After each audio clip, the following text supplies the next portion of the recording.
Kia ora, good evening. As you've probably heard, it's a boy, and Mum and Dad could not be happier. The world, though, is still waiting for the first glimpse of the future king, weighing in at a bonny 8 pounds 6 ounces, born early this morning our time. In the next few hours, the proud parents and the new prince are expected to appear on the steps of St Mary's Hospital in London. Among the throng of media outside, One News Europe correspondent Garth Bray joins us now.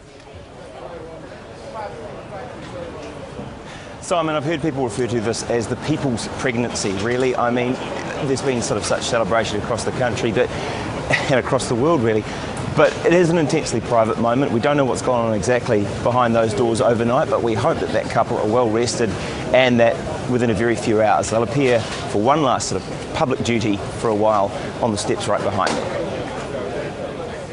Crowds flocked to Buckingham Palace for a first look at the birth notice displayed on a gilt easel.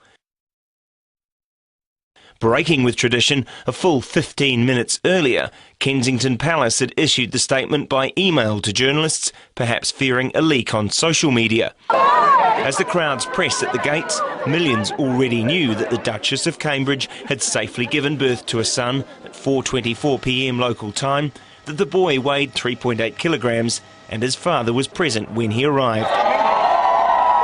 As the news swept the crowd outside St Mary's Hospital, ardent royal watchers and the curious were celebrating together. Happy birthday from all the Kiwis that are here! Yay! The Prince of Wales, visiting Yorkshire, said he and his wife were overjoyed and he's enormously proud and happy to be a grandfather for the first time. Our government played a leading role driving through changes that would have made a firstborn girl the head of state in waiting, but the crowds were happy London landmarks lit up for a boy. Does it matter? No, I don't believe so. To me, I'd put £5 on for a boy. Won the money. Others have spent a week of their lives waiting here, like this mother and daughter, camping in the street.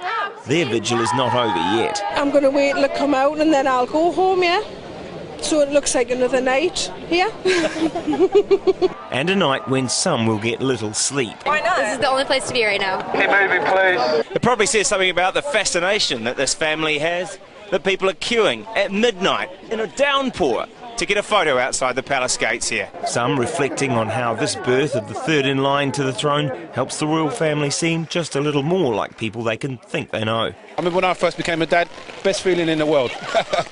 Till you got to change the nappies. Whether the second in line to the throne will change any nappies isn't known, but William has spent the night with his wife and son, secluded behind these doors, as cameras in their hundreds wait to share the heir's first public appearance. Garth, you've been right across London covering the story. Most people celebrating there?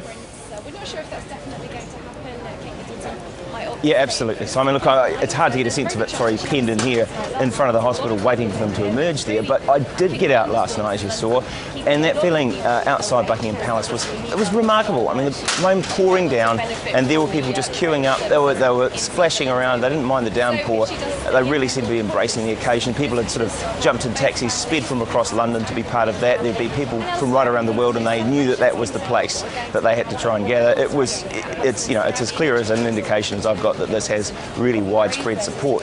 I guess you'll see more of that today as the news spreads further and further. There had been calls for a public holiday today. I don't think that'll be answered, but a few may take the opportunity anyway. I guess that the papers will be spreading the word. I've got a selection of some of the tabloids here.